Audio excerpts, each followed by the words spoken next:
स्वस्थ भारत के जीवंत फोन इन कार्यक्रम में आप सभी का बहुत बहुत स्वागत है। नमस्कार।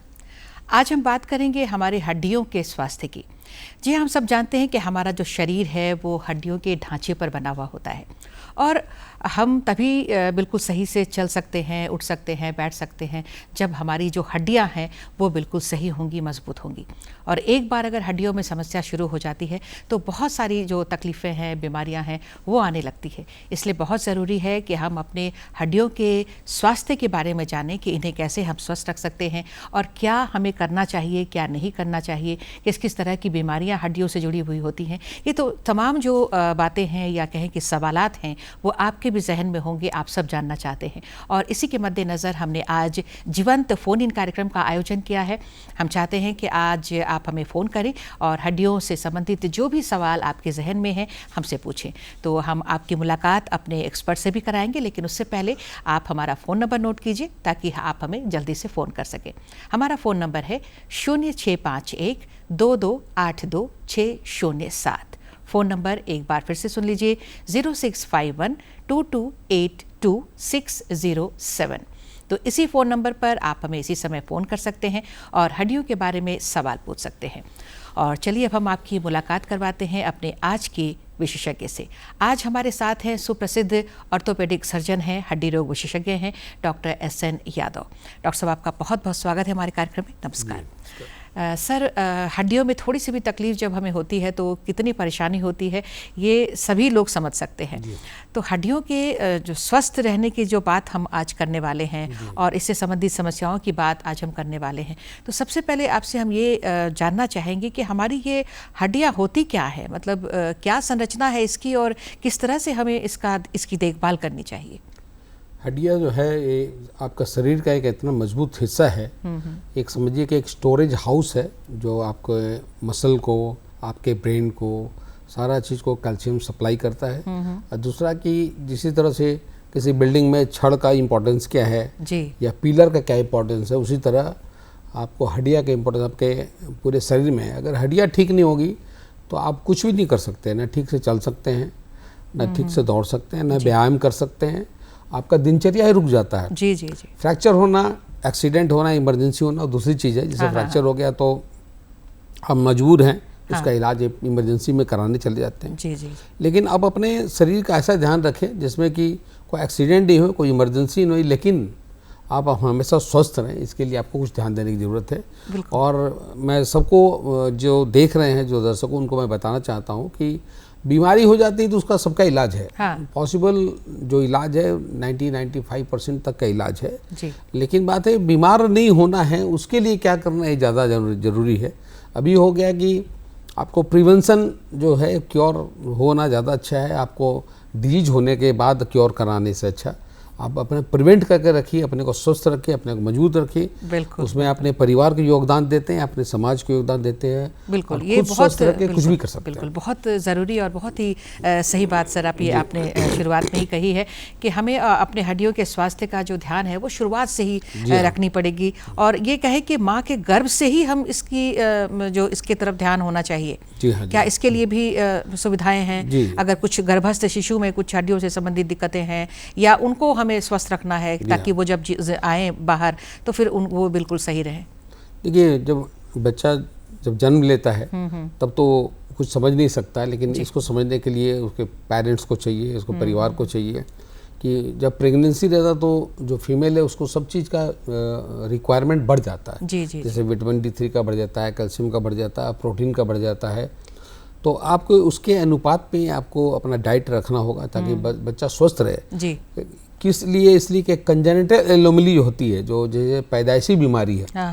जैसे बच्चों का पैर टेढ़ा हो जाता है, किसी का अंदर की तरफ झुक जाता है, जो टेलिपस इक्विनोवायरस बोलते हैं, जो क्लब फुट बोलते हैं, किसी को बाहर निकल जाता है, दूसरी बीमारी होती है, किसी के पैर टेढ़ा हो जाता है, किसी का डिसलोकेशन हिप हो जाता है, जो कि ड्यूरिंग बर्थ होता है। हाँ। तो ये होने के पीछे भी ऐसा रीजन है जिसमें कि न्यूट्रिशन का बहुत इंपॉर्टेंट रोल है। और ये जो ड्यूरिंग बर्थ होता है सर, ये बहुत ज़रूरी ये विषय है, हम इससे जानेंगे, आपसे चर्चा जारी रखेंगे। एक दर्शक जुड़ रहे हैं सर, उनका सवाल लेते हैं। Hello hello hello hello. हाँ जी, नमस्कार, कौन बोल रही हैं? नमस्कार, प्रिया बर्मन, अपर बाजार से। अच्छा, अपर बाजार से पिया बर्मन जी बोल रही हैं जी, क्या पूछना चाहती हैं आप? सबसे पहला क्वेश्चन मेरा है जी। मुझे आज से 2 साल पहले चोट लगी थी हम्म। जो आज तक दर्द नहीं गया है, कमर दर्द, जबकि मैंने 2-4 डॉक्टर को दिखा दिया है।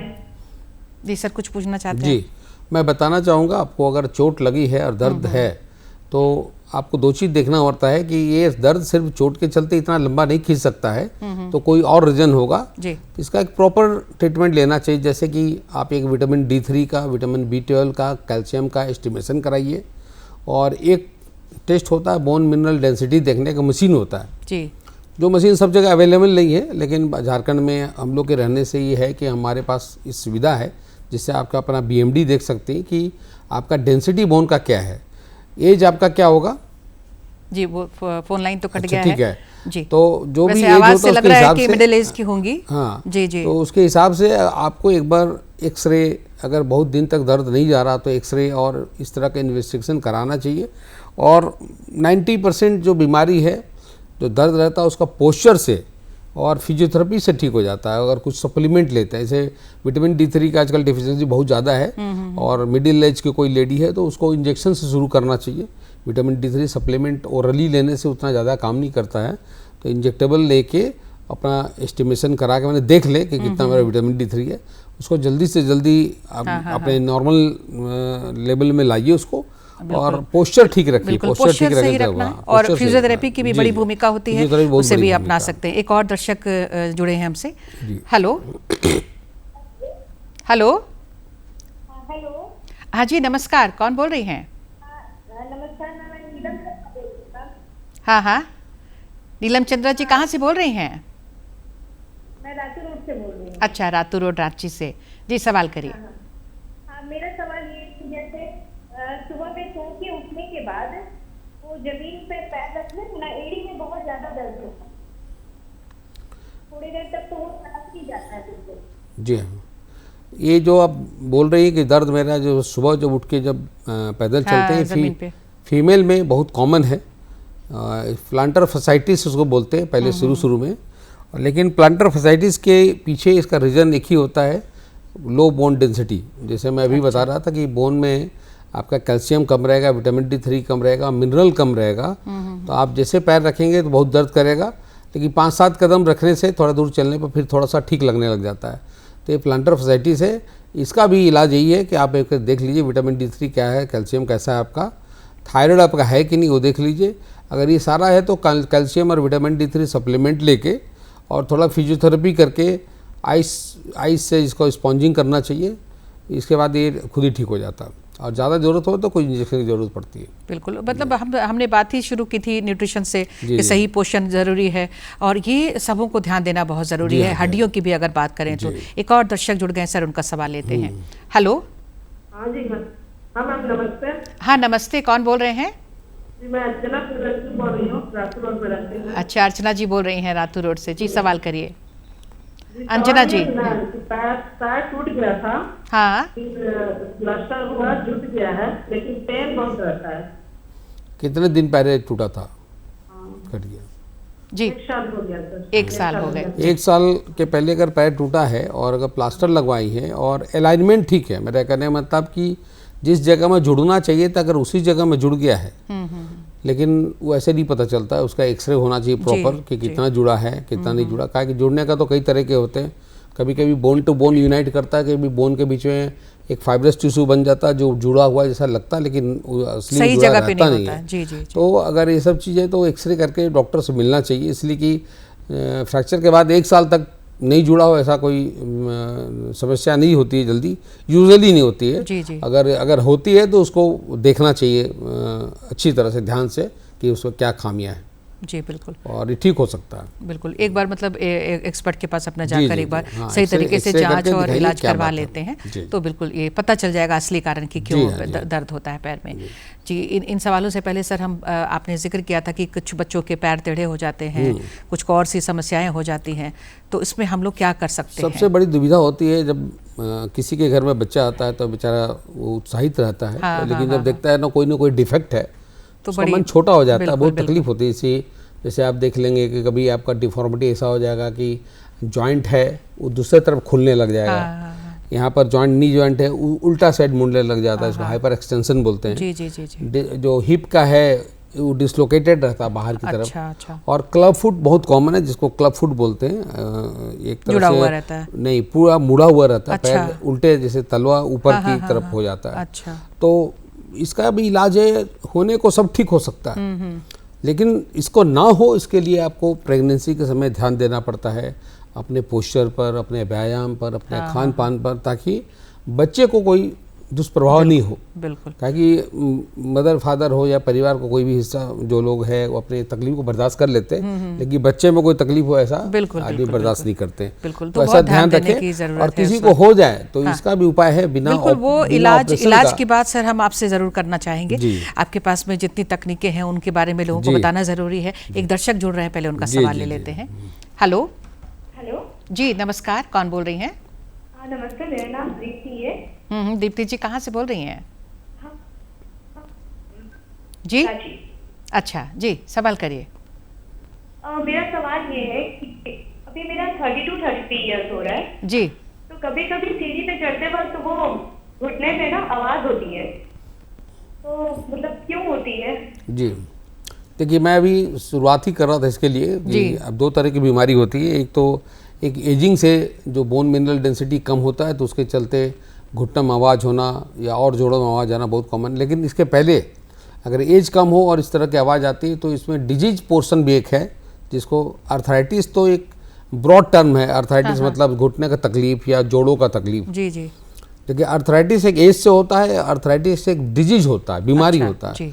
तो अर्ली एज में अगर किसी को होता है तो उसको बीमारी जानने की ज़रूरत है। एक प्रोफाइल होता है, जैसे कि आप आर्थराइटिक प्रोफाइल है जिसका जांच करा के आप देख सकते हैं कि मुझे ये बीमारी है कि नहीं, जिसमें कि आपको रोमेटॉइड अर्थराइटिस होता है या गाउटी अर्थराइटिस होता है या किसी तरह का और अर्थराइटिस होता है, वो है कि नहीं, उसको एक्सक्लूड कर लेना चाहिए।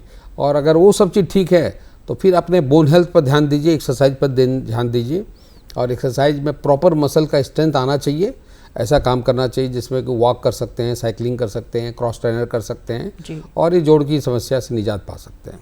बिल्कुल। तो सही कारण जानने के लिए एक बार जांच जरूरी है। और चूंकि इनकी उम्र बहुत ज़्यादा नहीं है, 32-33 बता रहे हैं, इसलिए मैं बोला कि जांच तो जी जी जी, तो एक बार डॉक्टर के पास जाके सही इलाज बहुत ज़रूरी है इनके लिए। और सर आपने अभी बहुत सारी जो हड्डियों की विकृतियाँ होती हैं उनके बारे में जिक्र किया है। कई बार ये पेरेंट्स से भी बच्चों में आ सकते हैं क्या, या आनुवंशिक भी हो सकते हैं? आनुवंशिक जो होता है इसमें तो जो आर्थराइटिस की बीमारी है वो ज़्यादा है। बाद बाकी अपने पोषण या रखरखाव पर डिपेंड करता है। इडियोपैथिक बोलते हैं कि बहुत समय पता नहीं चलता है। लेकिन देखा गया कि ड्यूरिंग प्रेगनेंसी आप बहुत चीज़ों से बचना है, जैसे रेडिएशन से बचना है आपको, और आपको खान पान का ध्यान देना है, पोषण का ध्यान देना है, एक्सरसाइज करना है। एक्सरसाइज करके बच्चे का ऐसा पोजीशन रखना है जिसके पोजीशन के चलते भी लोग को ये बीमारी हो जाती है, इसलिए उसका भी आपको ध्यान देना है। बिल्कुल। और जब अगर ऐसा हो भी जाए तो उसका भी इलाज है। बिल्कुल, हम इलाज पर ही हम इसके बाद आएंगे। एक दर्शक जुड़ रहे हैं और इसके बाद समय मिला मुझे तो हम इलाज पर ही आएंगे। हेलो हेलो, हाँ जी, नमस्कार, कौन बोल रहे हैं?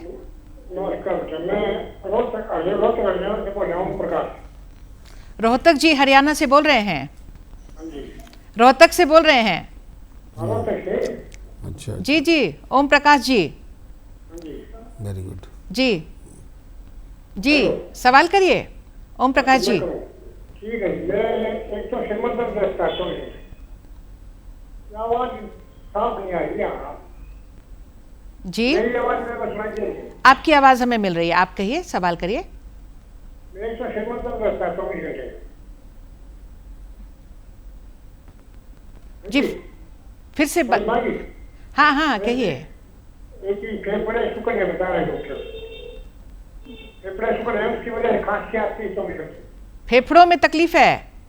हाँ, खांसी, शुक्र है, फेफड़े शुगर है? शुक्र है, नाम निकले कुछ हिसाब। अच्छा, ऐसा लग रहा है जैसे सिकुड़ रहे हैं? हाँ, शुक्र है, लगता नहीं सिकुड़ है, जो सिटी सेकंड करवा था। अच्छा, ये बताइए, हड्डियों की भी कोई समस्या है क्या ओम प्रकाश जी? नहीं, हड्डियों की नहीं है। हड्डियों की नहीं है। ठीक है, हम तो बात कर रहे हैं हड्डियों के बारे में, लेकिन डॉक्टर साहब सलाह दे सकते हैं कि इनको किनके पास जाना चाहिए? जी जी, ये बीमारी की जो बात कर रहे हैं उसमें बहुत समय अस्थमा जो बीमारी होती है वो होती है, जो बहुत कॉमन है।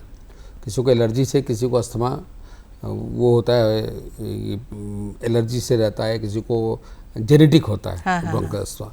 इसके लिए पल्मोलॉजिस्ट को या फिजिशियन को दिखाना चाहिए, चेस्ट फिजिशियन को दिखाना चाहिए। जी, जी। हाँ, वो उनका इलाज बेहतर बताएंगे। मतलब छाती रोग विशेषज्ञ के पास आप जाएं हाँ। ओम प्रकाश जी, और अपना पूरा इलाज कराएं, तो जो क्या कारण है वो समझ में आ जाएगा।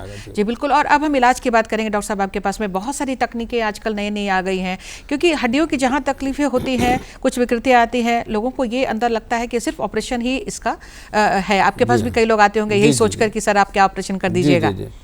मैं जैसे बताया कि एक इमरजेंसी है, जिसमें कोई फ्रैक्चर है या जॉइंट खराब हो गया है, उसको भी बचाना जरूरी है, लेकिन खराब हो गया है तो उसका इलाज है। इसका इलाज में जितने तरह का जो इलाज हो सकता है, जो बेहतर से बेहतर इलाज, सब चीज़ अवेलेबल है झारखंड में, रांची में सब अवेलेबल है, हम लोग हॉस्पिटल में सब कुछ है। लेकिन आपको पहले मैं बचने का तरीका बताता हूँ। मैं यही बताना चाहूँगा कि अपने हेल्थ को अच्छा रखें, अपने आदत अच्छे रखिए, अपने व्यसन कुछ नहीं रखिए। जैसे सिगरेट जो है या तंबाकू है, जो कि बहुत नुकसान करता है हड्डी के लिए। सिगरेट पीने वाले लोगों का मैं, या जो भी अल्कोहल ज़्यादा लेते हो या सिगरेट ज़्यादा पीता है, उसकी हड्डियाँ इतनी कमज़ोर होती है कि हम लोग ऑपरेशन करने से ही पता लगा लेते हैं कि ये आदमी को इस तरह की आदत एडिक्शन है। जी। हाँ, इसलिए कि हड्डियाँ स्वतः कमज़ोर हो जाती हैं। तो व्यसन जो है उसको छोड़िए और अच्छी आदत डेवलप कीजिए। लाइफ बहुत इंपॉर्टेंट है और हेल्थ बहुत इंपॉर्टेंट है। इसके लिए कुछ ही आप आदत रखिए, कुछ खेलने का। कोई बैडमिंटन खेलते हैं, कोई लॉन टेनिस खेलते हैं, कोई वॉक करते हैं, कोई स्विमिंग करते हैं, लेकिन किसी न किसी तरह का आदत रखिए जो कि आपको सुबह उठने में मदद करे और रेगुलर एक्सरसाइज करने में हेल्प करे। इसी से आपकी बॉडी फिट रहेगी। और जो डाइट है, सबको मालूम है कि हेल्दी क्या होता है। कोई वेजिटेरियन है, कोई नॉन वेजिटेरियन है। आप जो खाते हैं उसको आप सही ढंग से खाएं, एक सही अनुपात में खाएं और एक्सरसाइज करें। इससे आपका जो बीमारी आने वाले हैं बोन से रिलेटेड, जैसे कि फीमेल में देख रहे हैं कि फीमेल का तो ऐसा स्ट्रक्चर ही है कि आजकल देखते हैं कि हर 3 में एक फीमेल को ऑस्टियोपोरोटिक बोन रहता है। इतना ऑस्टियोपोरोसिस रहता है कि घुटने खराब हो जाते हैं, स्पाइन झुक जाता है, काइफोसिस जिसको बोलते हैं, इस तरह का होता है, झुक के चलने लग जाते हैं। तो अभी मेल में भी ये सब चीज़ आने लग गया, लेकिन फिर भी वो 5 में 1 है, 3 में 1 है। तो फीमेल बहुत कम है। उसका कुछ हार्मोनल रीजन भी है, लेकिन फीमेल को थोड़ा ज़्यादा ध्यान देने की ज़रूरत है मेल के अनुपात में। आपको खाना में भी ध्यान देना है, एक्सरसाइज में ध्यान देना है, और आप घर का ही काम करते हो, जो भी करते हो, आप स्वस्थ रहेंगे तभी काम कर सकेंगे। इसलिए अपने शरीर पर ध्यान दीजिए, अपने खाने पर ध्यान दीजिए, और जो सप्लीमेंट लेना है जिससे आपको लग रहा है कमी है, जैसे कि अभी ज़्यादातर लोगों को मैं देखता हूँ 90% लोगों को विटामिन D3 कमी होती है, जिसका असर बहुत होता है। डायबिटीज़ है तो उसमें भी डायबिटीज़ कंट्रोल होने में दिक्कत होती है, और किसी को बैकएक है तो बैकएक नहीं जाता है, किसी को हील पेन है तो हील पेन नहीं जाता है।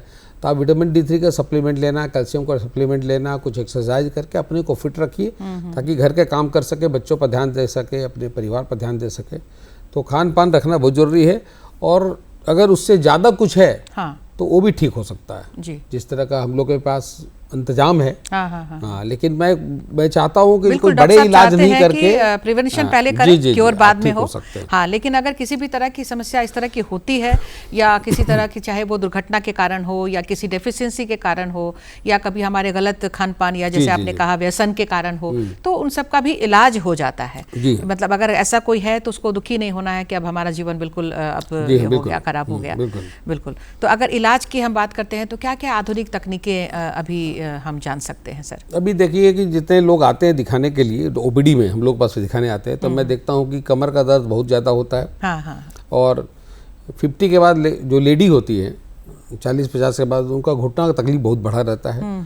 और ज़्यादातर लोग डिफॉर्मिटी के साथ आते हैं, मैंने घुटना पूरा झुक जाता है, उसको वायरस डिफॉर्मिटी बोलते हैं। और ज़्यादातर लोग, सर इसमें बीच में टोक रही हूँ आपको, ज़्यादातर लोग सोचते हैं कि घुटने खराब है मतलब डॉक्टर नी रिप्लेसमेंट करेंगे। जी, ऐसा नहीं है। अगर आपको चाहिए तो प्रॉपर एक्सरसाइज कीजिए। अब इसमें 2-3 सेगमेंट ऐसा है जिसमें कि अगर घुटना बहुत ख़राब नहीं है तो पेन से बचने का बहुत अच्छा उपाय है। इसमें एक कूल RF भी आ गया है आजकल, जो नई टेक्निक है जो मेरे पास अवेलेबल है। उसमें जैसे किसी को नी रिप्लेसमेंट नहीं कराना है, लेकिन आपको जो दर्द से निजात पाना है तो इसमें एक रेडियो फ्रिक्वेंसी अब्लेशन होता है जो मैं करता हूँ। इसकी एक मशीन होती है जिससे क्या है कि बिना ऑपरेशन किए हुए पेशेंट को घंटे भर में आप बिना एक टाँका लगाए हुए उनका दर्द को हमेशा के लिए ख़त्म कर सकते हैं। एक टेक्निक है, लेकिन घुटने का जो बचाने का तरीका है वो आपको उसमें चलना पड़ेगा, उसको ठीक करने के लिए आपको ध्यान देना होगा। लेकिन पेन खत्म हो जाएगा। तो उसका एक फ़ायदा है तो घाटा भी है कि आपका पेन चला जाता है तो फिर आप घुटना में ध्यान देना बंद कर देते हैं, तो वैसा नहीं करना है। तो ऑपरेशन करनी जो नहीं कराना चाहते उसका एक ऑप्शन और है कूल RF, जो कूलिंग मशीन है, जिसके मशीन से हम लोग जो नर्व को ब्लॉक कर देते हैं जिससे दर्द करना बंद हो जाता है। अच्छा, मतलब ज़रूरी नहीं है कि नी रिप्लेसमेंट जी ऑपरेशन ज़रूरी है। रिप्लेसमेंट नहीं करा सकते, मान लीजिए किसी का हेल्थ कंडीशन ऐसा नहीं कि रिप्लेस कर सकते हैं, किसी का हार्ट का कंडीशन है जो कि ऑपरेशन में मतलब हम लोग भी लगता है कि करने से कोई और बिल्कुल मतलब बॉडी अलाउ नहीं करती है, नहीं अलाउ कर रहा है, कोई और बड़ी बीमारी है जैसे कि किडनी डिजीज है, लेकिन आपको घुटने के दर्द से आराम चाहिए तो उसके लिए RF बहुत बढ़िया सॉल्यूशन है। तो ये क्या बहुत नई तकनीक है? तो जी एकदम नई तकनीक है। तो ये अवेलेबल है अभी बिल्कुल नई तकनीक? हाँ मेरे पास अवेलेबल है। जी उसकी मशीन है मेरे पास। खर्चीला भी बहुत है क्या? खर्चीला बहुत ज़्यादा नहीं है, 40-50,000 रुपीज़ लगता है एक पैर में। अच्छा। क्योंकि मशीन महंगी है और उसका जो इक्विपमेंट है वो महंगा है, तो उसमें ये खर्च आता है, लेकिन आपको पेन बिल्कुल चला जाता है। जी बिल्कुल, ये बहुत अच्छी बात है। फिर आप चल सकते हैं, एक्सरसाइज कर सकते हैं, फिर अपने घुटने ध्यान सकते हैं, लेकिन आपको ऑपरेशन की जरूरत नहीं है। और भी हम इलाज की बातें करेंगे आपसे। एक दर्शक जुड़ रहे हैं, उनका सवाल लेते हैं। Hello hello. हाँ मैम। हाँ जी नमस्कार, कौन बोल रहे हैं? धनंजय यादव टाटीसिल से बोल रहे हैं। अच्छा, धनंजय जी टाटीसिल से बोल रहे हैं जी, सवाल करिए। जी हमें कमर का प्रॉब्लम है, 15-20 दिन से बहुत ज़्यादा प्रॉब्लम है। क्या उम्र क्या है डॉक्टर साहब को बता दीजिए आपकी? क्या बता कि कमर से नीचे से दर्द बहुत ज़्यादा। नहीं, आपकी एज क्या है? आपकी उम्र क्या? उम्र क्या है? उम्र 41 के आसपास। 41 क्या? ठीक है। काम क्या करते हैं आप? काम कैसा है आपका? मैंने बैठ के काम करने वाला है कि चल के काम करने वाला है? 41। अच्छा ठीक है। ऐसा है कि कमर का दर्द बहुत कॉमन होता है। अगर कमर का दर्द है तो इनिशियली आप शुरू में आप कुछ दवाइयाँ ले, बेल्ट में काम करते हैं सर, तो थोड़ा झुकना पड़ेगा। नहीं, इसीलिए मैं बोल रहा हूँ कि उसमें तो एक जब दर्द बहुत ज़्यादा है तब बेल्ट कुछ लगा लीजिए, दर्द की दवाइयाँ खाइए और फिजियोथेरेपिस्ट से आप सेक लगवा के देखिए। अगर आपका रेडिएशन नहीं है, मतलब आपको पैरों में दर्द नहीं जा रहा है, तब 1 हफ्ते के अंदर ठीक हो जाएगा। अगर पैरों में दर्द जा रहा है तब फिर आपको डॉक्टर को दिखाने की ज़रूरत है।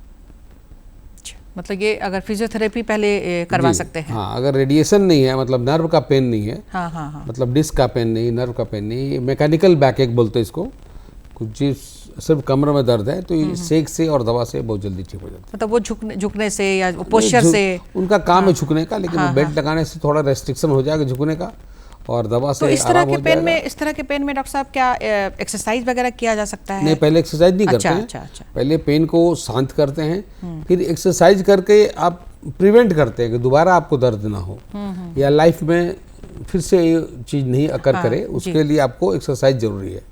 जैसे आप पोस्चर स्ट्रेट बैठना है और एक एक्सरसाइज हम लोग भुजंगासन या बैक मसल एक्सरसाइज बताते हैं, वो बता देते हैं, जो रेगुलर करते रहिए, रेगुलर ठीक रहिए।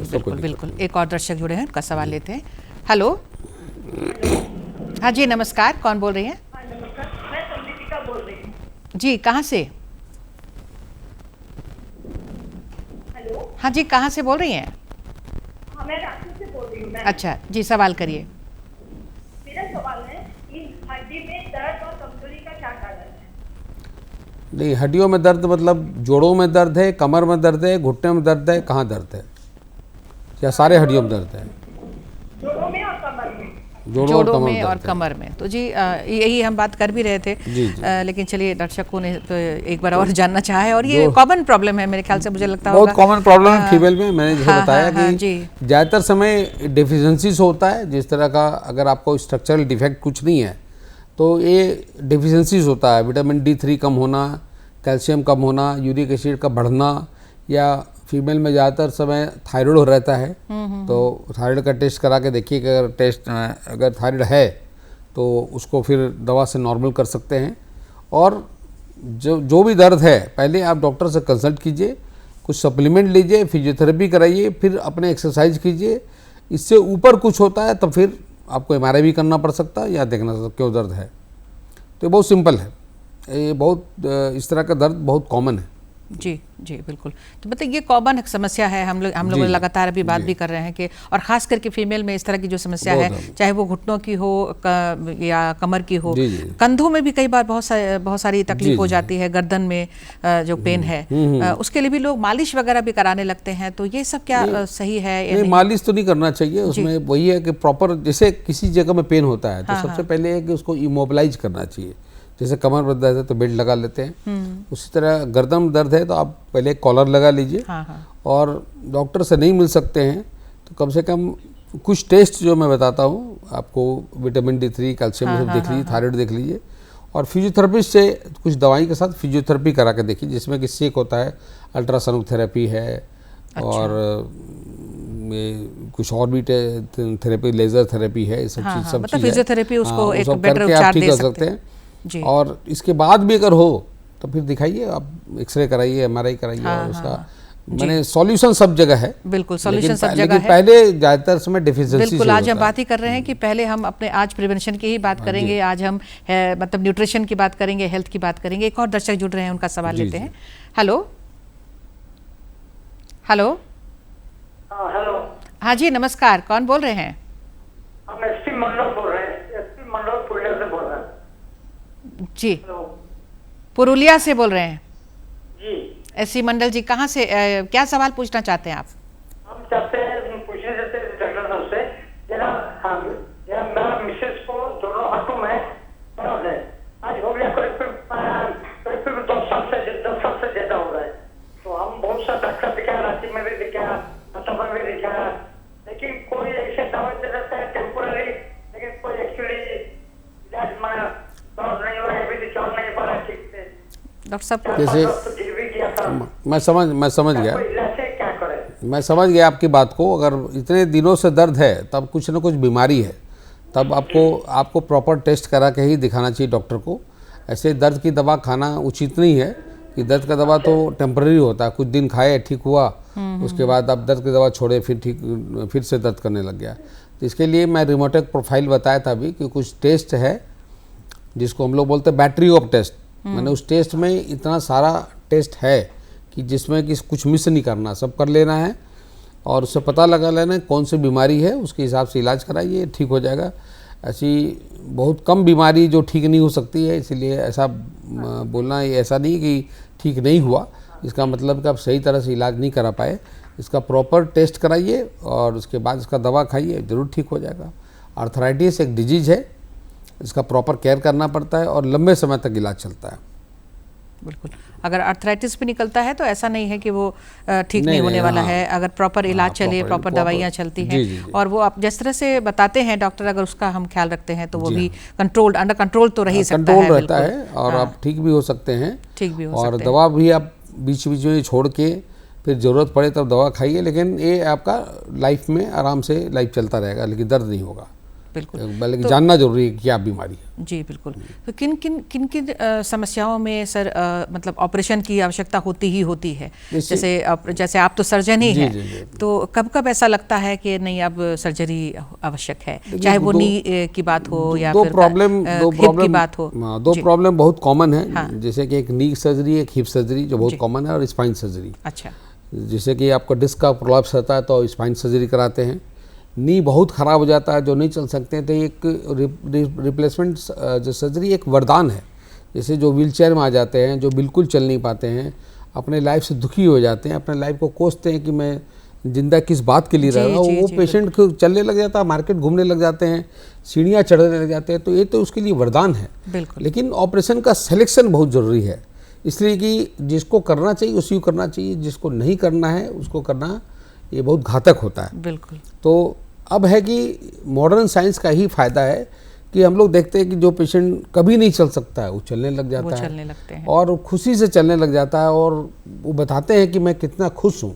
जैसे किसी को हमने 20 साल पहले सजेस्ट किया ऑपरेशन के लिए, ऐसे कितने पेशेंट हैं जो किसी कारण से, फाइनेंशियल कारण से या कन्विंस नहीं कर पाए, तो वो आके अपना स्टेटमेंट यही देते हैं कि मैं अगर इस समय करा लिया होता तो मेरे इतना दिन का लाइफ बिल्कुल जो कहने है का मैं मतलब है एंजॉय सर, करता। बिल्कुल आपने बिल्कुल सही शब्दों का इस्तेमाल किया है कि सर्जरी एक वरदान है और ये वरदान मतलब बहुत ही आसान है और अब आसानी से उपलब्ध है। तो सर समय हमें इजाज़त नहीं दे रहा है कि अब मैं आपसे सवाल करूं या दर्शकों के सवाल लूं। सर आपका कीमती वक्त हमें मिला है, महत्वपूर्ण जानकारियाँ मिली है, आपका हम बहुत बहुत धन्यवाद करते हैं। नमस्कार।